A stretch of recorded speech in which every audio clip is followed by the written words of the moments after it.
नमस्कार साथियों, Shekhawati coaching renewal के डिजिटल प्लेटफॉर्म पे आपका हार्दिक स्वागत।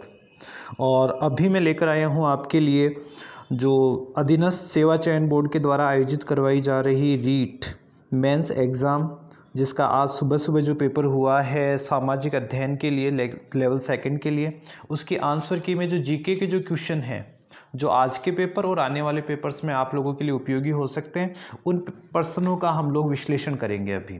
तो दोस्तों, बिना वक्त गवाए ज़्यादा से ज़्यादा जुड़ जाएं और चैनल को लाइक शेयर और सब्सक्राइब करें। साथ ही साथ अब इन प्रश्नों पे आए ताकि आपका अगला जो पेपर है उसके लिए आपकी तैयारी अच्छी हो सके। और उम्मीद करता हूँ जिन भाइयों का ये पेपर हुआ है वो भी काफ़ी अच्छे से निकले।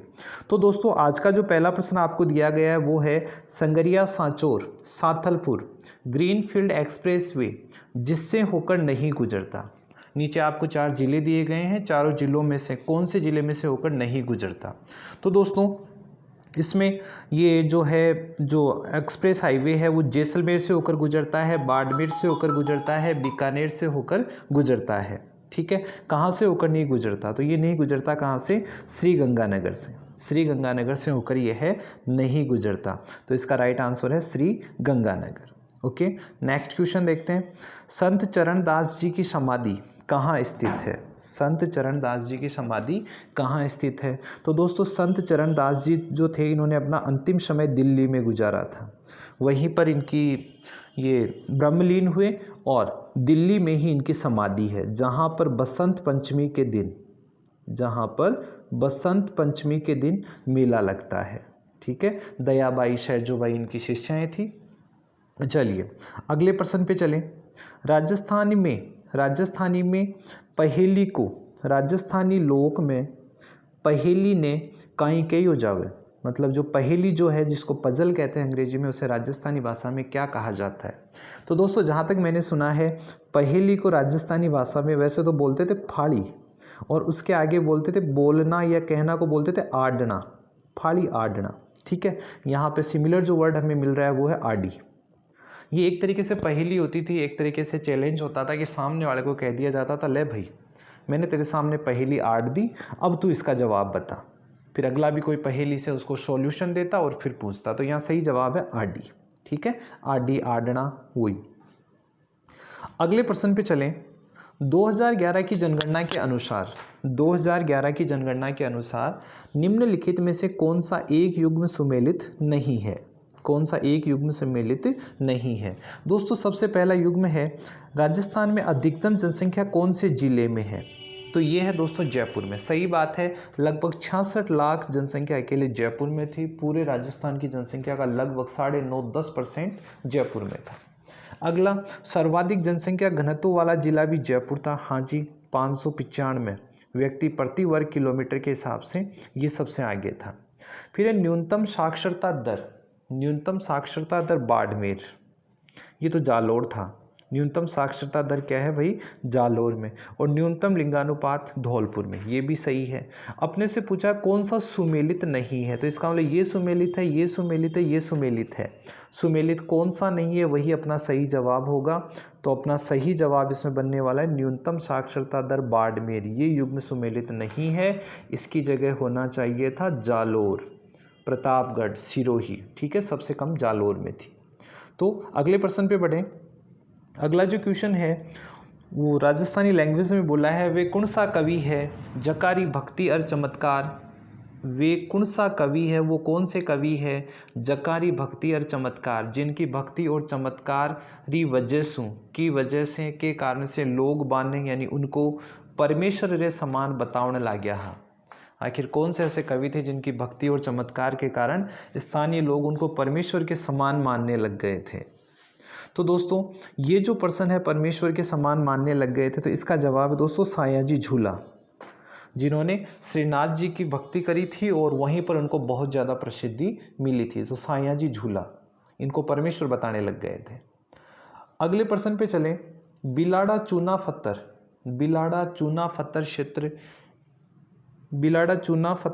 में स्थित नहीं है। बिलाड़ा चूना पत्थर क्षेत्र में स्थित नहीं है। ये क्या प्रश्न दिया है भाई? बिलाड़ा चूना पत्थर क्षेत्र स्थित नहीं है। ये बिलाड़ा तो जोधपुर में तो है स्थित, अब इसने पूछा स्थित नहीं है तो फिर 1 में या 3 में नहीं है। बिलाड़ा चूना पत्थर, ये क्वेश्चन तो भाई बोर्ड ही जाने क्या करवाएगा इसका, क्योंकि बिलाड़ा जोधपुर में है और जोधपुर में स्थित है, लेकिन ये कह रहा है नहीं है, तो 3 में नहीं है ये तो। इस क्वेश्चन के बारे में बाद में डिस्कस करेंगे। अगले प्रश्न पे चलते हैं। लाठी श्रेणी क्या है? लाठी श्रेणी क्या है? तो दोस्तों लाठी सीरीज पहली बात तो कहाँ स्थित है? लाठी सीरीज जैसलमेर में स्थित है, अपनी जो रेड क्लिफ रेखा है उसके बिल्कुल समीप में स्थित है। अब इसके लिए कहा जाता है कि रेड क्लिफ ये क्या है? सबसे पहले इसको कहा जाता था, हमने आज तक इसको पढ़ा है, भूगर्भीय जल पट्टी, भूगर्भीय जल पट्टी। दूसरे नंबर पर हमने इसको पढ़ा है सेवण घास का मैदान। तो यहाँ पर अपने पास सेवण ऑप्शन नहीं है, केवल जल पट्टी वाला है। जल पट्टी की जल भ्रत यानी जल भराव, जमीन के अंदर कोई जल की पट्टी का है, वो है लाठी सीरीज। तो इसका सही जवाब होगा दोस्तों ए ऑप्शन आपका सही है, जल भ्रत। आगे देखें, चंदन वाला रास, चंदन वाला रास काव्य रूप की दीठ सु, काव्य रूप री दीठ सु किन भांतरो काव्य है। पहले तो मैं आपको ये लाइन समझा देता हूँ कि चंदन वाला रास काव्य रूप की दृष्टि से किस प्रकार का काव्य है, किस प्रकार का काव्य है। तो दोस्तों ये है जवाब, तो है इसका खंड काव्य। लेकिन जब भी कोई पर्सन किसी भी एग्ज़ाम में आ जाता है तो वो और उसके पड़ोसी पर्सन सारे इंपॉर्टेंट हो जाते हैं। तो आज चंदन वाला रास की मैं थोड़ी सी बात कर लेता हूँ कि चंदन वाला रास जो है वो खंड काव्य है। इस खंड काव्य में 35 छंद हैं। कितने छंद हैं? 35 छंद हैं। इन 35 छंदों में जो जैन संत जो है नेमिनाथ, कौन? जो नेमिनाथ है उन्हें एक तो नेमिनाथ और कृष्ण की वार्ता है, नेमिनाथ और कृष्ण की वार्ता है, ठीक है। उसके बाद में इसमें जो 35 छंद है, इसकी रचना हुई है कहाँ पर? जालोर में। इसकी रचना कहाँ पर हुई है? जालोर में। और रचना काल कौन सा था? 1200 ईस्वी, 1200 ईस्वी के आसपास। और इसके कवि कौन थे? आगशु थे। रचनाकार थे इसके कौन? आगशु, ठीक है। तो यहाँ पे हमने देखा चंदन वाला रास काव्य रूप की दृष्टि से किन भांतरो काव्य है, तो ये खंड काव्य है, ठीक है। कितने छंद है इसमें? 35। इसमें नेमिनाथ और कृष्ण की वार्ता का उल्लेख है। ये जालोर में रचा गया, सन 1200 में रचा गया। और इसके रचनाकार कौन है? आगसू है। इसके रचनाकार कौन है? आगसू है। अब दोस्तों एक बार वापस पिछले वाले क्वेश्चन पे पहुंचते हैं। पिछले वाला जो क्वेश्चन था जिसमें था बिलाड़ा चूना पत्थर क्षेत्र में स्थित नहीं है। अब अगर हम इसे सिमिलरली देखें तो चूना पत्थर का जो क्षेत्र है इसमें 3 जिले हैं, वो सिमिलर विशेषताओं वाले हैं। जैसे नागौर है, नागौर के पास बीकानेर और जोधपुर, ये तीनों एक समूह की बात है। तो इन तीनों समूहों में अगर जोधपुर में है तो फिर बीकानेर और नागौर क्षेत्र में भी इसका कुछ विस्तार है। इसने पूछा नहीं है तो बिल्कुल अलग कौन सा आ गया? श्री गंगानगर आ गया। तो श्री गंगानगर इसका राइट जवाब हो सकता है। चलिए अगले प्रश्न पे चलते हैं। चंदन वाला रास हो गया। चंदन वाला रास के बाद अपना जो नेक्स्ट प्रश्न है, चौहान के शासकों की प्रारंभिक राजधानी कौन सी थी?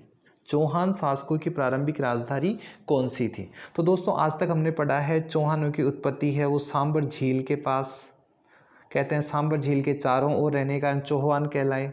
और इनकी प्रारंभिक राजधानी भी किसे मानी जाती है? सांबर को। सांबर के बाद ये लोग कहाँ गए थे?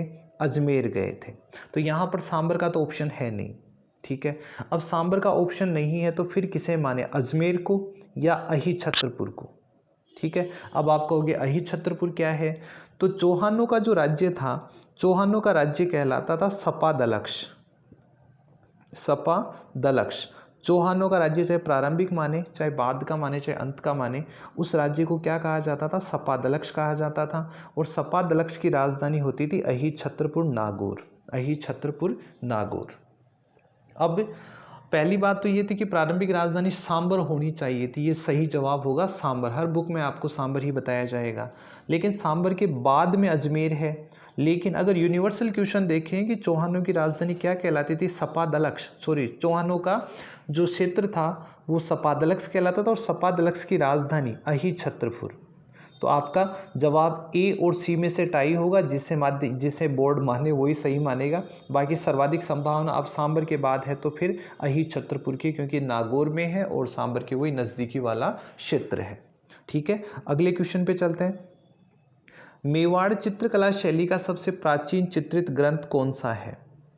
मेवाड़ चित्र शैली का सबसे प्राचीन चित्रित ग्रंथ कौन सा है? रागिनी, भागवत, श्रावक प्रतिक्रमण, सूत्र चूर्णिका या सपासना हरियम? सपासना हरियम। तो श्रावक प्रतिक्रमण सूत्र चूर्णिका, श्रावक प्रतिक्रमण सूत्र चूर्णिका उसका सबसे प्रारंभिक जो ग्रंथ है। हालांकि उसके बाद में सपासना हरियम भी था, लेकिन प्रारंभिक ये है। और ये महाराजा तेज सिंह के शासनकाल में, महाराणा तेज सिंह के शासनकाल में इसकी रचना की गई थी। अगले प्रश्न पे चलें। विजय शाही एक प्रकार का या की है? बंदे ने इतना दिमाग लगाया कि का और की से भी कोई पता नहीं लगा ले कि विजय शाही क्या है। आभूषण का प्रकार है, पगड़ी का प्रकार है, जूती का प्रकार है या मिट्टी का बर्तन है? तो देखो विजय शाही है पगड़ी। विजय शाही क्या है? पगड़ी है। ओके, अगले प्रश्न पे चलें। राजस्थान का वह जिला जिसकी सीमा भारत पाकिस्तान अंतर्राष्ट्रीय सीमा से नहीं मिलती है। दोस्तों इस बार के पेपर में आपको देखने को मिल रहा होगा बिल्कुल ज़मीन से जुड़े हुए प्रश्न पूछे जा रहे हैं। वो बिल्कुल जो शुरुआती जो प्रश्न होते थे, जिनको आजकल हमने वैल्यू देना बहुत कम कर दिया था कि यार ये तो आता है, इसमें क्या पूछेगा, वही वाले सीधे सटीक प्रश्न प्रारंभिक नॉलेज में से आपसे पूछे जा रहे हैं। तो है राजस्थान का वह जिला जिसकी सीमा भारत पाकिस्तान अंतर्राष्ट्रीय सीमा से नहीं मिलती। फर्स्ट ऑफ ऑल आपको ये याद होना चाहिए कि भारत पाकिस्तान सीमा यानी जो रेड क्लिप रेखा है उस पर कौन कौन से ज़िले आते हैं। तो श्री गंगानगर, हनुमानगढ़, श्री गंगानगर, हनुमानगढ़, उसके बाद में बीकानेर और जैसलमेर। हनुमानगढ़ नहीं आएगा, सॉरी, श्री गंगानगर, बीकानेर, जैसलमेर और बाड़मेर। अब गंगानगर है, बीकानेर है, जैसलमेर है, लेकिन जोधपुर नहीं है। जोधपुर नहीं है, तो ये इसका सही जवाब है। और आपको पता होना चाहिए जोधपुर न तो अंतर्राज्यीय सीमा बनाता है, न ही अंतर्राष्ट्रीय सीमा। ये एक अंतर्वर्ती जिला है। क्या है? अंतर्वर्ती जिला भी है। ओके, अगले प्रश्न पे चलें। राजस्थान री भक्त कवियत्री गौरी बाई रो जलम खटे हुई हो। मतलब राजस्थान की भक्त कवियत्री गौरी बाई, जिसे बागड़ की मीरा भी कहते हैं, उनका जन्म कहाँ पर हुआ? तो इन्हें बागड़ की मीरा जब कहते हैं तो बागड़ होता है डूंगरपुर और बांसवाड़ा। मेरे दोस्तों बागड़ किसे कहेंगे? डूंगरपुर और बांसवाड़ा को। तो वहाँ पर जन्मी भक्त कवियत्री है गौरी बाई, जिसका जन्म डूंगरपुर में हुआ था। अगले प्रश्न पे चलें। कल पूछा गया था कि मीराबाई का जन्म तो कुड़की में हुआ था, आज राजस्थान की बागड़ की मीरा जिसे कहते थे गौरी बाई, उसका जन्म पूछा गया है। 18वीं सदी में मेवाड़ के एकलिंग मंदिर का निर्माण किसने करवाया था? महाराणा रायमल, महाराणा मोकल, महाराणा कुंभा, बप्पा रावल। इनमें से तो कोई जिंदा ही नहीं था 18वीं सदी में। तो दोस्तों हो सकता है ये 18वीं नहीं, यहाँ पर ये 8वीं सदी हो। 8वीं सदी में मेवाड़ में एकलिंग मंदिर का निर्माण बप्पा रावल ने करवाया था। किसने करवाया था? बप्पा रावल ने करवाया था। और मेवाड़ के जो महाराणा कहते हैं कि मेवाड़ के महाराणा तो एकलिंग जी है, बाकी यहाँ के जो इंसान जो महाराणा है वो तो केवल क्या कहलाते हैं? उनके दीवान कहलाते हैं। उनके क्या कहलाते हैं? दीवान। ठीक है, अगले क्वेश्चन पे चलें। जैसे जयपुर में लोग मानते हैं कि जयपुर के महाराणा तो गोविंद देव जी, यहाँ के राजा उसके दीवान होते हैं, वैसे मेवाड़ के महाराणा स्वयं को एकलिंग जी का दीवान मानते हैं, मंत्री मानते हैं। बाकी धनी किसको मानते हैं? एकलिंग जी को, भगवान शिव को। अगले प्रश्न पे चलें। वन विभाग राजस्थान द्वारा जारी प्रशासनिक प्रतिवेदन 2021-22 के अनुसार राज्य में श्रेणी का प्रतिशत वन क्षेत्र सर्वाधिक है। तो दोस्तों मैं इस प्रश्न को यूं ही स्किप नहीं करूंगा कि ये सही है ये गलत है, क्योंकि आपने देखा पिछले दोनों पेपर में वन विभाग और ये प्रशासनिक वर्गीकरण से ही प्रश्न आ रहे हैं। तो देखो मैं यहाँ बता देता हूँ आपको कि प्रशासनिक वर्गीकरण है, उसके तहत 3 श्रेणियाँ रखी गई है। आरक्षित, एक तो आरक्षित, एक रक्षित और एक अवर्गीकृत, 3 श्रेणियां रखी गई है। अब तीनों श्रेणियों में देखना, सबसे पहले आरक्षित वन है 37.5%। राजस्थान के कुल वनों में 37.5 है आरक्षित वन। रक्षित वन है 56.43%। 56.43%।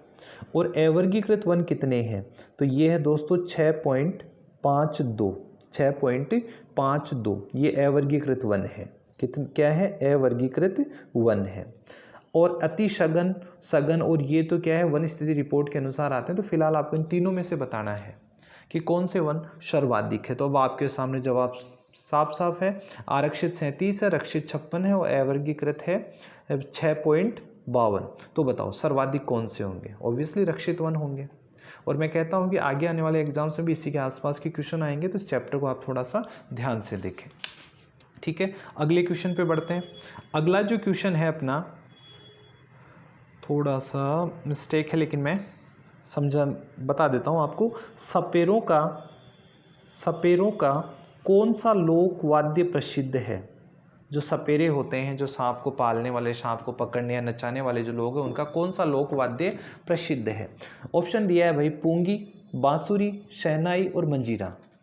तो दोस्तों आपने कभी भी देखा होगा, सांप रखने वाले जो कालबेलिया सपेरे आते हैं वो बजाते हैं पूंगी। क्या बजाते हैं? पूंगी बजाते हैं। ठीक है, तो सही जवाब है ऑप्शन ए, पूंगी। अगले प्रश्न पे चलें। वाल्दा सिरोही के लिए प्रमुख भंडारण क्षेत्र है। मतलब वाल्दा सिरोही में आखिर किस चीज़ के भंडार है, किस खनिज के भंडार हैं? तो दोस्तों जो टंगस्टन है वो राजस्थान की 2 खानों में सबसे ज़्यादा पाया जाता है। एक तो डेगाना नागौर और दूसरा है वाल्दा सिरोही। तो ये जो टंगस्टन के लिए ये क्षेत्र प्रसिद्ध है। अगले प्रश्न पे चलें। 8 सितंबर 1857 को बिथोड़ा नामक स्थान पर मारवाड़ की राजकीय सेना को किसने परास्त किया? 8 सितंबर 1857 बिथोड़ा का युद्ध, और इस बिथोड़ा के युद्ध को काले गोरों का युद्ध भी कहते हैं। सॉरी, काले गोरों का युद्ध नहीं, इसमें तो काले ही काले हैं। काले गोरों का युद्ध तो चेलावास का युद्ध कहलाएगा। तो बिथोड़ा नामक स्थान, बिथोड़ा कहाँ पर है? पाली है। यहाँ पर जो युद्ध हुआ उसमें एक तरफ तो मारवाड़ की राजकीय सेना थी और दूसरी तरफ क्रांतिकारी और ठाकुर कुशाल सिंह थे। ठीक है, तो ठाकुर कुशाल सिंह और क्रांतिकारियों ने मारवाड़ की सेना को परास्त किया था। तो सही जवाब है दोस्तों अपना सी। तो राजकीय सेना को परास्त करने वाले तात्या टोपे नहीं थे, अंग्रेजी सेना नहीं थी। मेहराब खां और जयदयाल, इनका तो संबंध ही कोटा की क्रांति से है, न कि यहाँ से। ठीक है, तो ठाकुर कुशाल सिंह चंपावत। इस आदमी के बारे में मैं फिर एक बात कह दूं, इनका पहले तो आप गोत्र याद रखें, ठाकुर कुशाल सिंह चंपावत। ठीक है, जब इन्होंने आत्मसमर्पण किया था तो इनकी जांच के लिए टेलर आयोग बना था। क्या बना था? टेलर आयोग। और इनको बाइज्जत बरी कर दिया गया था। क्रांति के बाद इनको बाइज्जत बरी कर दिया गया था। इनकी कुलदेवी का नाम था सुगाली माता।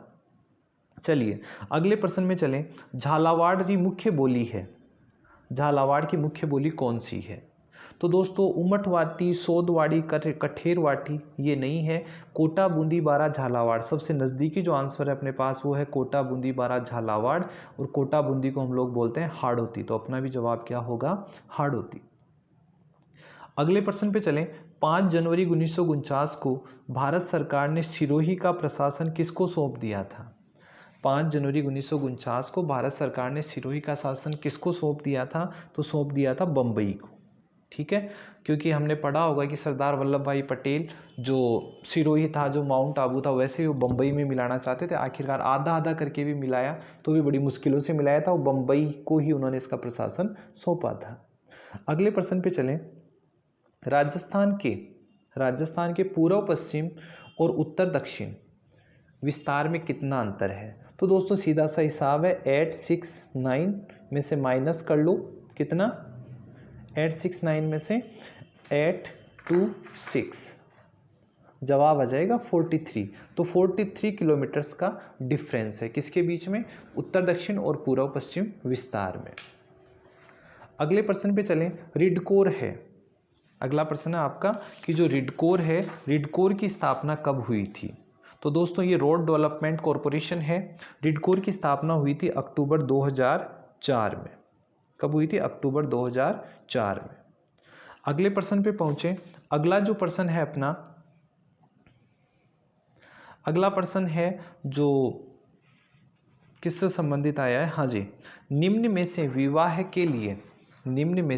विवाह के लिए राजस्थान में कौन सा सबसे महत्वपूर्ण अबूझ सावा माना जाता है? अबूझ मुहूर्त माना जाता है। तो दोस्तों आखा तीज, अक्षय तृतीया को अबूझ मुहूर्त माना जाता है। शादियों के लिए सबसे ज़्यादा बाल विवाह होते हैं और रोके जाते हैं, इसी तिथि पर रोके जाते हैं और होते भी हैं। ठीक है, अगला प्रश्न अगर आपको ये पूछे कि सर्वाधिक बाल विवाह कौन सी तिथि पर होते हैं, तो फिर आखा तीज ही होगा। अगला क्वेश्चन है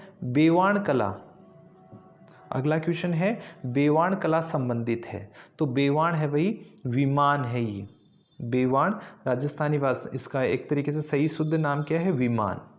और विमान किसके लिए बनते हैं? देवताओं के लिए। तो विमान क्या एक तरीके से जैसे हम लोग खिलौनों की गाड़ी बनाते हैं, उसी तरीके से देवताओं के लिए विमान युक्त जो मंदिर बनाते हैं लकड़ी के, वो क्या कहलाते हैं? बेवाण कहलाते हैं। क्या कहलाते हैं? बेवाण, लकड़ी के बनाए जाते हैं। और बाकी मैं आपको बता दूं, जो कावड़ होती है वो भी लकड़ी के मंदिर ही होते हैं, काष्ठ कला से ही संबंधित होते हैं। अगले प्रश्न पे चलें। अकवाली डिपॉजिट्स आर फेमस फॉर, अकवाली निक्षेप कौन से खनिज के लिए प्रसिद्ध है? अकवाली जो है वो कौन से खनिज के लिए प्रसिद्ध है? लोहा, तांबा, फेल्सपार और संगमरमर। तो दोस्तों जो फेल्सपार है, फ्लोर्सपार है, ये तो मांडव की पार डूंगरपुर के लिए आ गया। फेल्सपार देखो यहाँ बात करें, फेल्सपार तो है अजमेर में, यहाँ पे सही जवाब होना है आपका तांबा। अकवाली निक्षेप कहाँ के लिए कौन से खनिज के लिए फेमस है? तो जवाब होगा तांबा। अब आप मुझे ये बताएं अकवाली क्षेत्र कहाँ स्थित है? दोस्तों ये स्थित है कहाँ पर? झुंझुनू में। कहाँ स्थित होगा? झुंझुनू के अंदर ये स्थित है। फेल्सपार सर्वाधिक पाया जाता है कहाँ पर? अजमेर में। संगमरमर वैसे तो मकराना नागौर में सर्वाधिक होता है। राजसमंद में लोहा, मोचोमू, मोरिजा, बानोल, नीमला, रायशेला इन क्षेत्रों में पाया जाता है। तो अकवाली का संबंध है भाई इससे, तांबे से। अगले प्रश्न पे चलें। महाराणा प्रताप की छतरी कहाँ स्थित है? महाराणा प्रताप की छतरी कहाँ स्थित है? तो दोस्तों महाराणा प्रताप की छतरी है वो बांडोली में स्थित है। कहाँ स्थित है? बांडोली में। ओके, और गैटोर है, ये तो जयपुर में है गैटोर की छतरियाँ। और मांडल भीलवाड़ा में जगन्नाथ कछवाहा की छतरी है। फिलहाल हमें महाराणा प्रताप की छतरी वो बांडोली में है। अगले क्वेश्चन पे आए। 1950-53 में कालीबंगा से के उत्खनन कार्य में जिस पुरातत्ववेत्ता का प्रमुख योगदान रहा वह है। तो जो कालीबंगा है वो दोस्तों अमलानंद घोष के द्वारा इसकी खोज में, इसके उत्खनन में बहुत ज़्यादा योगदान अमलानंद घोष के द्वारा दिया गया था। अगले प्रश्न पे चलें। विरुद्ध छिहत्तरी का रचनाकार नाम है। आखिर विरुद्ध छिहत्तरी किसने लिखा था? तो दोस्तों विरुद्ध छिहत्तरी जो है वो कवि दुर्सा आडा की रचना है। किसकी रचना है? दुर्सा आडा की। अगले प्रश्न पे चलें। राजस्थान में कौन सी सभ्यता बनास, बेड़ज, गंभीरी और कोठियारी नदियों के तटों और घाटियों में फैली हुई है? तो दोस्तों आप सोचो, चार जो ये बनास, बेड़ज, गंभीरी ये राजसमंद वाला एरिया आ गया, राजसमंद भीलवाड़ा वाला एरिया आ गया। और यहाँ पर जो नदियाँ दे रखी है कालीबंगा, तो कालीबंगा तो गंगानगर हनुमानगढ़ के आसपास है। गणेश्वर है वो सीकर में है। बैराट है वो जयपुर में है। बची क्या? आहड़, उदयपुर। तो जो आहड़ जो सभ्यता है वो बनास, बेड़ज, गंभीरी, कोठियारी नदियों के तटों पर फैली हुई है। फिर मैं यहाँ पर आपके साथ कुछ क्वेश्चन और डिस्कस करना चाहूँगा। जैसे कालीबंगा, इसका संबंध दोस्तों कौन सी नदी से? घग्गर नदी से। गणेश्वर, इसका संबंध दोस्तों कांतली नदी से जो सीकर से है। बैराट ये है भाई बाणगंगा से संबंधित। और आहड़ आपकी जो बनास, बेड़ज इन्हीं नदियों के किनारों पर ये फैली हुई है। अगले प्रश्न पे चलें। अगला जो प्रश्न है हमारे पास वो प्रश्न है, बीकानेर के जूनागढ़ किले के दरवाजे पर किन सूरवीरों की मूर्तियां स्थित हैं? बीकानेर के जूनागढ़ किले के दरवाजे पर किन शूरवीरों की मूर्तियां स्थित है? तो दोस्तों ऑप्शन है जयमल फत्ता, राव दलपत और करण सिंह, गोरा बादल और भेरूजी बख्शाजी। ठीक है, भेरूजी बख्शाजी। शायद भेरूजी कल्लाजी है, ये थोड़ा साफ आज पीडीएफ हमें इसी टाइप की मिल पाई, भेरूजी कल्लाजी है। तो दोस्तों यहाँ पे हम बात करें कि बीकानेर के जूनागढ़ किले के दरवाजे पर जो जयमल और फत्ता है, इन दोनों की मूर्तियाँ लगी हुई है। अब यहाँ थोड़ा सा इस प्रश्न से आगे निकलें, ये जयमल और फत्ता ये कहाँ के वीर थे? तो देखो जब 1567 में जब अकबर ने मेवाड़ पर आक्रमण किया, जब उसने इस पर उदयपुर पर आक्रमण किया, उस वक्त जयमल और फत्ता को किले की जिम्मेदारी सौंपी गई थी और जयमल और फत्ता ने उसी जिम्मेदारी को निभाते निभाते अद्भुत वीरता दिखाते दिखाते अपने प्राणों को न्यौछावर कर दिया था। और ये सब जब अकबर ने देखा तो अकबर उनकी वीरता से बहुत ज़्यादा प्रभावित हुआ। तो अकबर ने तो जयमल और फत्ता की मूर्ति आगरा के किले पर लगवाई। आगरा का जो किला था, आगरा के किला पर गजारूढ़ यानी हाथी पर बैठी हुई मूर्ति लगवाई। और जो बीकानेर के शासक थे महाराणा राज सिंह, बीकानेर के जो शासक थे कौन? महाराणा राज सिंह, उन्होंने अपने जूनागढ़ के किले के दरवाजे पर ये जो जयमल और फत्ता थे इनकी मूर्तियों को स्थापित करवाया। तो ध्यान रखना, जयमल फत्ता ऐसे वीर थे जिनकी मूर्तियां आगरा के किले पर भी लगाई गई और जूनागढ़ बीकानेर के किले पर भी लगाई गई। एक जगह लगवाई अकबर ने, दूसरी जगह लगवाई बीकानेर के महाराजा राज सिंह ने। ठीक है, आगे बढ़ते हैं अगले प्रश्न पर। अगला जो प्रश्न है, राजस्थान में अधिकतम सोयाबीन जिले हैं। राजस्थान में अधिकतम सोयाबीन उत्पादक जिले हैं। तो दोस्तों इस प्रश्न पे आगे बढ़ने से पहले कई बार हम लोग पढ़ते हैं सोया सिटी। एक तो सोया स्टेट, वो तो मध्य प्रदेश है। सोया स्टेट तो कौन है? एमपी। लेकिन सोया सिटी हम किसको बोलते हैं? झालावाड़ को। अगर यहाँ पर झालावाड़ होता तो हो सकता है हम डायरेक्ट जवाब देते, लेकिन झालावाड़ तो ऑप्शन में है नहीं। इसका मतलब कुछ आसपास वाले जिले। अब देखो झालावाड़ के आसपास कौन से जिले आते हैं, तो झालावाड़ के कोटा, बूंदी, बारा, झालावाड़, ये वाला ग्रुप देखो आप। कोटा, बूंदी, बारा, झालावाड़, क्या कहेंगे इसको? हाड़ौती। तो हाड़ौती क्षेत्र में सोयाबीन का उत्पादन ज़्यादा होता है। वैसे इसमें झालावाड़ होना चाहिए था, नहीं दिया तो भी पड़ोसी राज्य ही इसका सही, पड़ोसी जिले इसका सही जवाब है। अगले प्रश्न पे चलें। बाप बोल्डर बेड क्या है? ये बड़े बड़े जो गोलाकार जो पुराने पत्थरों वाले जो अवशेष हैं उनके लिए है। तो बाप बोल्डर बेड है वो जोधपुर में है। कहाँ पर है? जोधपुर में। ठीक है, अगले क्वेश्चन पे चलें। अगला जो क्वेश्चन है, कन्हैयालाल सेठियारी काव्य कृति नी है। पूछना चाह रहा है कन्हैयालाल सेठिया के द्वारा रचित कौन सी काव्य कृति नहीं है? मतलब 3 तो उनकी लिखी हुई है, चौथी नहीं है। तो दोस्तों मिमझर उनकी लिखी हुई रचना है, लील टांस उनकी लिखी हुई है, मायडरो हेलो ये भी उनकी लिखी हुई है, टाबरारी बाता भी उनकी लिखी हुई है। तो यहाँ पर देखो सोन मिर्गला नामक रचना उनकी नहीं है। सोन मिर्गला का मतलब हो गया जैसे स्वर्ण मृग, उसी को मारवाड़ी में कहा गया सोन मिर्गला, ये उनकी रचना नहीं है।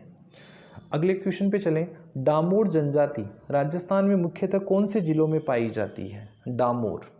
तो दोस्तों डामोर डूंगरपुर, बांसवाड़ा और उदयपुर में पाई जाती है। डूंगरपुर, बांसवाड़ा और उदयपुर में डामोर जनजाति पाई जाती है। अगले प्रश्न पे चले। मालवी उपबोली है। मालवी, जैसे अगर हम बात करें मालवा प्रदेश, उस प्रश्न में अपने पास था झालावाड़ में बोली जाने वाली बोली, तो हमने हाड़ौती बोला था। अगर वहाँ पर मालवी ऑप्शन होता तो हमें मालवी ऑप्शन वहाँ पे सही करना था। अब यहाँ पर है कि मालवा प्रदेश की उपबोली कौन सी है? तो मालवा वही झालावाड़ वाला सा क्षेत्र, और वहाँ पे जो बोली बोली जाती है वो है मालवी की उपबोलियों की। अगर हम बात करें तो उपबोलियों में 2 नाम आते हैं, एक आती है एक तो है रांगड़ी और एक है नीमाड़ी। यहाँ पर नीमाड़ी का नाम तो दिया नहीं, तो कौन सा बचा है? रांगड़ी बचा है। तो रांगड़ी बोली मालवी की उपबोली है। अलवर क्षेत्र में, काठेड़ी बोली जाती है जयपुर में, और थड़ी बोली जाती है बीकानेर क्षेत्र में। ठीक है, अगले प्रश्न पे चलें। प्रश्न नंबर 36 जो हमें मिला है, प्रश्न नंबर 36, प्रश्न नंबर 36 कहता है जयपुर के किस शासक ने अपनी पुत्री का विवाह शहजादा सलीम से किया, यानी जहांगीर से किया, कि जहांगीर से विवाह किसने किया था? तो दोस्तों भारमल ने तो अपनी पुत्री का विवाह किससे किया था? भारमल ने तो अपनी पुत्री का विवाह किया था अकबर से। अब भगवंत दास जो है वो अपनी बेटी का विवाह किससे करता है? शहजादे सलीम से करता है, शहजादे सलीम से करता है। और ध्यान रखना, ये जिस पुत्री का उन्होंने विवाह किया था वो सलीम के शराब वराब पीने से इतनी दुखी थी कि इसने आत्महत्या भी कर ली थी फिर। ओके, आगे बढ़े। राजस्थान का वह जिला जहाँ उष्णकटिबंधीय, राजस्थान का वह जिला जहाँ उष्णकटिबंधीय अर्ध शुष्क स्टेपी उष्ण जलवायु पाई जाती है। तो दोस्तों वो जिला है आपका झुंझुनू, क्योंकि नीचे के ग्रुप में जो बिल्कुल आगे जा रहा है वो झुंझुनू है, जोधपुर, बारां, सिरोही नहीं, झुंझुनू। ओके, अगले प्रश्न पे पहुंचे। राजस्थान के किस प्रदेश क्षेत्र में मुख्यतः बीहड़ पाए जाते हैं? तो बीहड़ कहाँ पाए जाएंगे? चंबल में। देख लो क्वेश्चन वही चंबल नदी के आसपास कल पूछा गया था, इसकी अवनालिकाएं, और उन्हीं अवनालिकाओं के बनने से जो उबड़ खाबड़ जो क्षेत्र बन जाता है वो क्षेत्र कहलाता है बीहड़, और उस बीहड़ में पाए जाते हैं डाकू। ठीक है, तो चंबल बेसिन में बीहड़ पाए जाते हैं। अगर इस बीहड़ की जगह जवाब होता बीड़ तो ये हो जाते भाई शेखावाटी के चारागाह है। क्या हो जाते? शेखावाटी के चारागाह हो जाते बीड़ तो।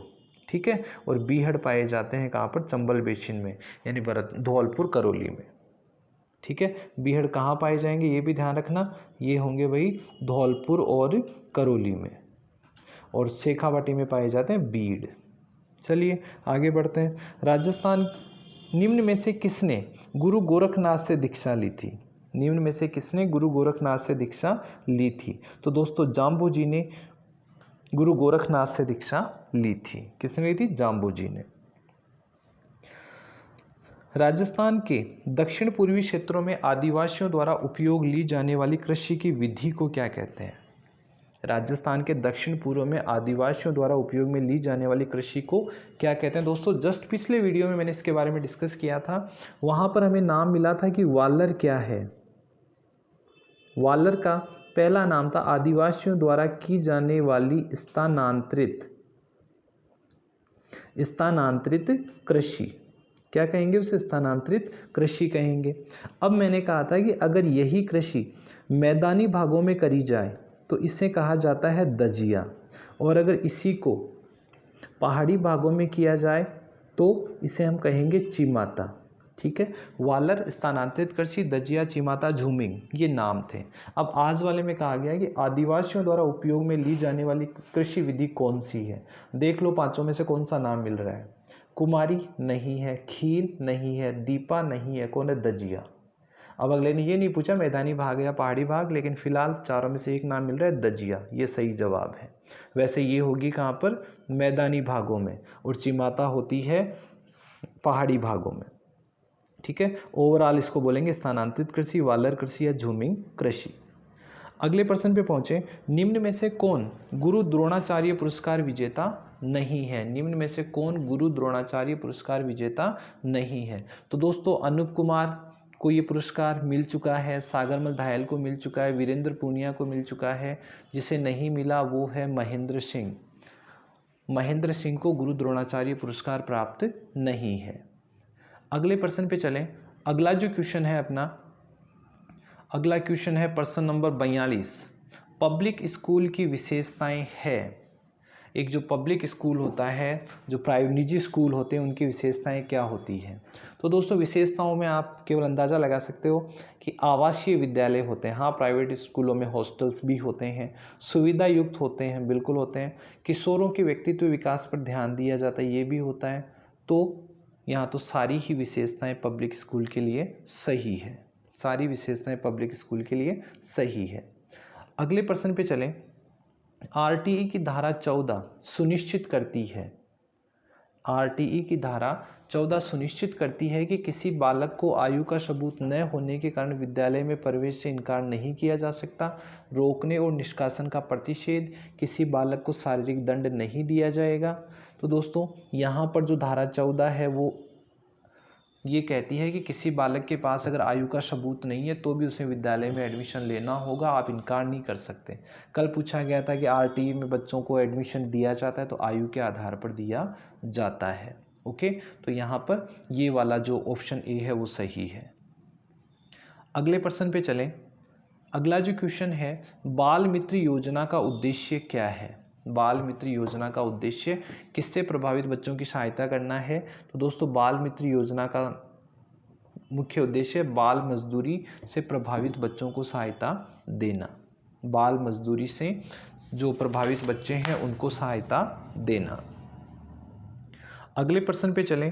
अगला प्रश्न ये कहता है, आरटीई अधिनियम 2009 के अनुसार एक शैक्षणिक वर्ष में कक्षा 1 से 5 कार्य दिवसों व शिक्षण घंटों की न्यूनतम संख्या कितनी होगी? तो दोस्तों न्यूनतम 200 कार्य दिवस और 800 घंटे। प्राइमरी के लिए 800 घंटे हैं, जबकि उनमें अपर प्राइमरीज के लिए ज़्यादा है, तो 200 कार्य दिवस और 800 घंटे। अगले प्रश्न पे चलें।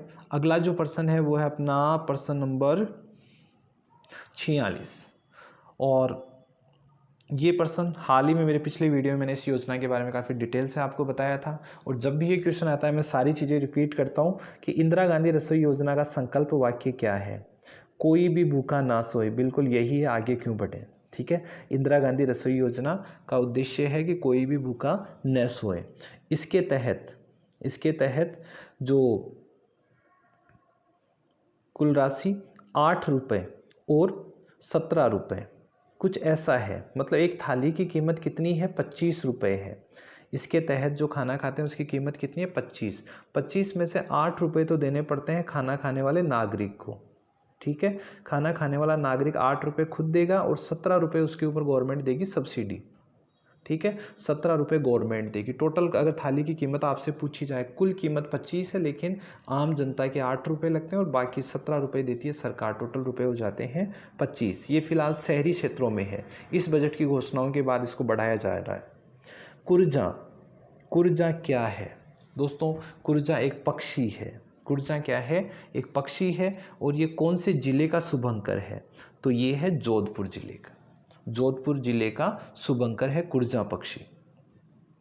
अगले प्रश्न पे चलें। पढ़ना लिखना अभियान के लिए न्यूनतम आयु सीमा कितनी है? पढ़ना लिखना अभियान के तहत न्यूनतम आयु सीमा है दोस्तों 15 वर्ष। न्यूनतम 15 वर्ष इसके अभियान की न्यूनतम आयु है कि 15 साल, कम से कम 15 साल के इस व्यक्ति को इस पढ़ना लिखना अभियान के तहत जोड़ा जाए। अगले प्रश्न पे पहुँचे। ददेरवा जन्म स्थान है। ददेरवा किसका जन्म स्थान है? तो दोस्तों ददेरवा जो है वो गोगा जी का स्थान है। ददेरवा वैसे चूरू में है, ददेरवा चूरू गोगा जी का जन्म स्थान है। वैसे गोगा मेडी हनुमानगढ़ भी है, लेकिन जन्म स्थान ददेरवा चूरू है। अगले प्रश्न पे पहुँचे। मुख्यमंत्री दुग्ध उत्पादक संबल योजना के तहत दुग्ध उत्पादकों के लिए प्रति लीटर कितने रुपए का अनुदान दिया जा रहा है? तो दोस्तों प्रति लीटर 5 रुपये का अनुदान गवर्नमेंट दे रही है। अगला क्वेश्चन लेते हैं। अगला जो प्रश्न है, सेकेंडरी स्कूल टेलीविज़न प्रोजेक्ट कब आरंभ किया गया? सेकेंडरी स्कूल टेलीविज़न प्रोजेक्ट कब लागू किया गया? तो ये 1961 में लागू किया गया। अगला प्रश्न देखते हैं। भारतीय संविधान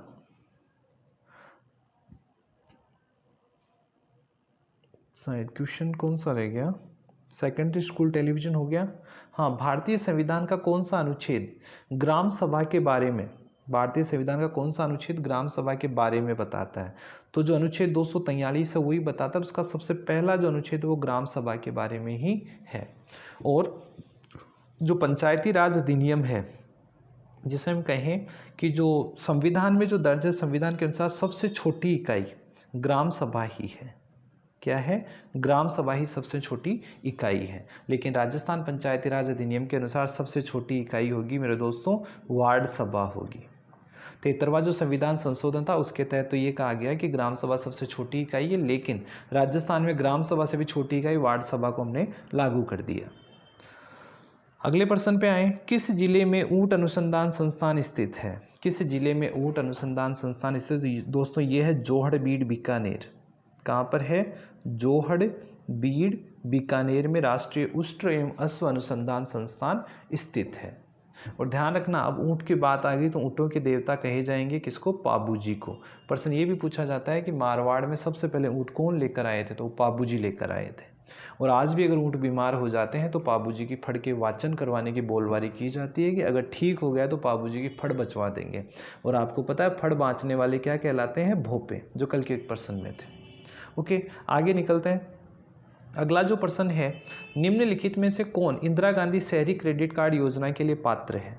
देखो, एक तरीके की ऋण योजना है। क्रेडिट कार्ड योजना एक तरीके की ऋण योजना है जिसमें शहरी क्षेत्र में काम करने वाले जो इस टाइप के मजदूर या जो कारीगर हैं जिन्हें थोड़ी बहुत पैसे की ज़रूरत हो जिससे अपना धंधा बढ़ा सके, इसके लिए ये योजना बनाई गई है। और इसमें शहर में काम करने वाला हेयर ड्रेसर, नाई, दर्जी या प्लम्बर सभी को थोड़े बहुत पैसे अगर मिल जाते हैं तो ये लोग अपने व्यवसाय को और ज़्यादा बढ़ा सकते हैं। तो इसमें और सर्वे में चिन्हित स्ट्रीट वेंडर्स, ये चारों शामिल हैं। तो प्रश्न ये पूछा गया किस किस के लिए है? तो दोस्तों सभी के लिए है। ये सारे ये कामगार हैं, सारे कामगारों के लिए योजना है जिसके तहत वो लोन प्राप्त कर सकते हैं। अगले प्रश्न पे चलें। आरटी अधिनियम 2009 की धारा 8 व 9 के प्रावधानों के अनुसार विद्यार्थियों को अधिगम सामग्री उपलब्ध करवाने का जो दायित्व है वो किसका होगा? अधिगम सामग्री उपलब्ध करवाने का दायित्व किसका होगा? तो दोस्तों जब इसकी बात करी जाती है तो हमेशा उस आर्टिकल में तो कहा जाता है समुचित सरकार। क्या कहा जाता है? समुचित सरकार का नाम लेते हैं। और यहाँ पर समुचित सरकार अगर आरटी एक्ट की बात माने तो कौन होगी? केंद्र सरकार होगी। कौन होगी? केंद्र सरकार। चलिए अगले प्रश्न पे आए। अगला प्रश्न अगर हम देखें तो ये प्रश्न है, राजस्थान राज्य के गठन के समय अनुबंध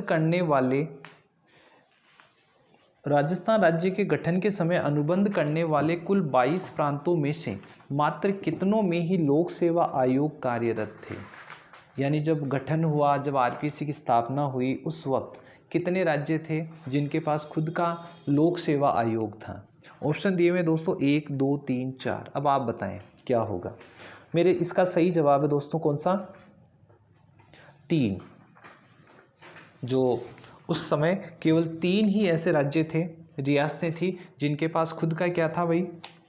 जिनके पास खुद का आरपीएससी था, खुद का लोक सेवा आयोग था। और वो कौन कौन से थे? अगला प्रश्न ये भी हो सकता है वो कौन कौन से थे, तो मैं आपको बता दूं, वो थे जयपुर, जोधपुर और बीकानेर। जयपुर, जोधपुर और बीकानेर, इन तीनों के पास तो अपने लोक सेवा आयोग थे जिससे वो लोगों की भर्ती किया करते थे। और फिर इन सबको मिलाकर 22 दिसंबर 1949 को राजस्थान राज्य लोक सेवा आयोग का गठन कर दिया गया। ध्यान रखना 22 दिसंबर। अब यही सर्टिफाइड है, आरपीसी की वेबसाइट पे भी ये दोनों क्वेश्चंस के जवाब आपको मिल सकते हैं। ठीक है, चलिए अगले प्रश्न की तरफ देखते हैं। अगला जो प्रश्न है,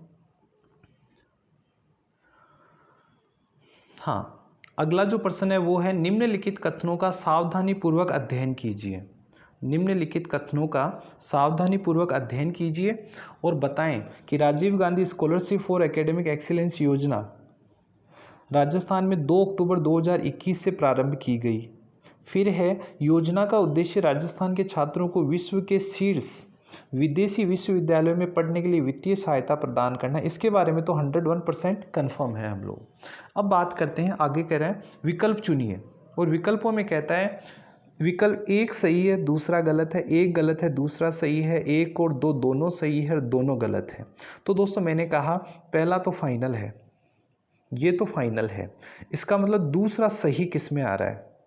दूसरा सही ये हो सकता है, ये हो सकता है, बाकी ये 2 के तो चांस नहीं है। ओके, अब बात करते हैं कि Rajiv Gandhi scholarship for academic excellence कब शुरू की गई थी? तो दोस्तों ये शुरू की गई थी 20 अगस्त को। कब? 20 अगस्त 2021। और वैसे भी आपको सोचना चाहिए कि अगर राजीव गांधी के नाम से तो 2 अक्टूबर नहीं, फिर तो महात्मा गांधी करता। अगर 2 अक्टूबर से शुरू होती तो इसका नाम Mahatma Gandhi scholarship for academic excellence योजना होता। तो पहले वाला जो कथन है वो गलत है, और पहला कथन गलत और दूसरा सही, तो इसका मतलब है बी ऑप्शन आपका बिल्कुल सही है। अगले प्रश्न पे चलें। बोहरा मुस्लिम संत अब्दुल्ला पीर का मकबरा स्थित है। बोहरा मुस्लिम संत अब्दुल्ला पीर का मकबरा स्थित है। तो दोस्तों वैसे तो बोहरा समुदाय है वो कहाँ पर है? दाऊदी बोहरा संप्रदाय ये डूंगरपुर में है, ठीक है, गलियाकोट डूंगरपुर। लेकिन अब्दुल्ला पीर का जो मकबरा है वो है दोस्तों बांसवाड़ा में। बांसवाड़ा में जगह है भगवानपुरा। कौन सा? भगवानपुरा में अब्दुल्ला पीर का मकबरा है, जबकि डूंगरपुर में जो गलियाकोट नामक जगह है वहाँ पर दाऊदी बोहरा संप्रदाय की प्रधान पीठ है माही नदी के किनारे। फिलहाल वाले क्वेश्चन का जवाब बांसवाड़ा है, भगवानपुरा। ओके, अगले प्रश्न पे चलें। नेक्स्ट जो क्वेश्चन है अपना कि विरासत योजना के अंतर्गत अधिसूचित अल्पसंख्यक समुदाय के पुरुष हस्तशिल्पियों को कितने प्रतिशत ब्याज दर पर 10 लाख रुपए तक का ऋण उपलब्ध कराया जाता है? तो दोस्तों उन्हें 5% की ब्याज दर के ऊपर ऋण उपलब्ध करवाया जाता है। अगले प्रश्न पे आए। भारतीय संविधान में शिक्षा किस सूची का विषय है? भारतीय संविधान में शिक्षा किस सूची का विषय है? तो दोस्तों पहले है ना, ये जो केवल राज्य सूची का विषय हुआ करता था, ठीक है, लेकिन 1976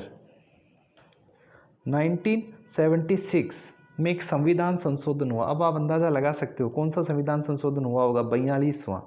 42वें संविधान संशोधन के द्वारा शिक्षा को अब समवर्ती सूची में डाल दिया गया। किस में डाल दिया गया? समवर्ती सूची में। और आपको पता है समवर्ती सूची पर कानून बनाने का अधिकार राज्य और केंद्र दोनों को है। राज्य और केंद्र दोनों को है समवर्ती सूची पर कानून बनाने का अधिकार। इसीलिए हम जब RTE एक्ट पढ़ते हैं तो वो केंद्र सरकार लागू करती है और कई सारे कानून हमें राजस्थान सरकार के मानने पड़ते हैं। तो समवर्ती सूची का विषय है। अगला प्रश्न देखें। राजस्थान रत्न पुरस्कार प्राप्त करने वाले जो आपके केसी मालू है, केसी मालू, और उन केसी मालू का संबंध किस क्षेत्र से है? प्रश्न ये है कि केसी मालू को राजस्थान रत्न पुरस्कार मिला किस क्षेत्र में अग्रणी होने के कारण? ऑप्शन है संगीत, मूर्तिकला, न्याय और खेल। बताइए कौन सा होगा? तो दोस्तों ये संगीत से संबंधित है। केसी मालू संगीत से संबंधित है। अब आपकी याददाश्ती को मैं रिपीट मार दूं कि आपने सुना होगा वीणा। राजस्थानी गीतों को अगर किसने पहचान दिलाई तो वो थी वीणा कैसेट्स ने। किसने दिलाई थी? वीणा कैसेट्स ने। और वीणा कैसेट्स के संस्थापक कौन है? केसी मालू हैं। और इनकी संस्था, इनकी कंपनी के द्वारा जो राजस्थानी जो गाने थे उनका फिल्मांकन किया गया, उनको नई आवाज़ के साथ जन जन तक पहुंचाया गया। तो केसी मालू को मिला था राजस्थान रत्न पुरस्कार। और बात कर लें सीमा मिश्रा की, और इनकी जो प्रमुख गायिका थी वो कौन थी? सीमा मिश्रा। कौन थी? सीमा मिश्रा। तो दोस्तों ये थी आज के पेपर के राजस्थान जीके से संबंधित या जो जनरल पार्ट जो कि हर एग्ज़ाम में हर सब्जेक्ट के साथ पूछा जाएगा, उसको मैंने आपके साथ डिस्कस किया है। पूरा पेपर मैं इसलिए नहीं ले रहा क्योंकि अब मान लीजिए अगला पेपर हिंदी का होगा या संस्कृत का होगा या किसी अदर का होगा, तो उसके लिए पॉलिटिकल साइंस, ज्योग्राफी, इन चीज़ों की वैल्यू नहीं रहेगी। और मैं भी चाहता हूं कि आप अगर इस वीडियो को देख रहे हो तो आपको इतने से समय में वो कंटेंट मिले जो आपको आगामी एग्जाम में सहायता दे सके। तो दोस्तों उम्मीद करता हूँ आज का सेशन, आज का वीडियो आपको पसंद आया होगा। इसलिए आपसे उम्मीद ये रहेगी कि आप ज़्यादा से ज़्यादा इस वीडियो को लाइक करेंगे, शेयर करेंगे और सब्सक्राइब करेंगे। और मैं भी अपनी तरफ से कोशिश करता रहूँगा कि आपके लिए बहुत सटीक और विश्लेषणात्मक आंसर के आपको प्रोवाइड करवाता रहूँ। तो आज के लिए बस इतना ही। धन्यवाद। जय हिंद, जय भारत।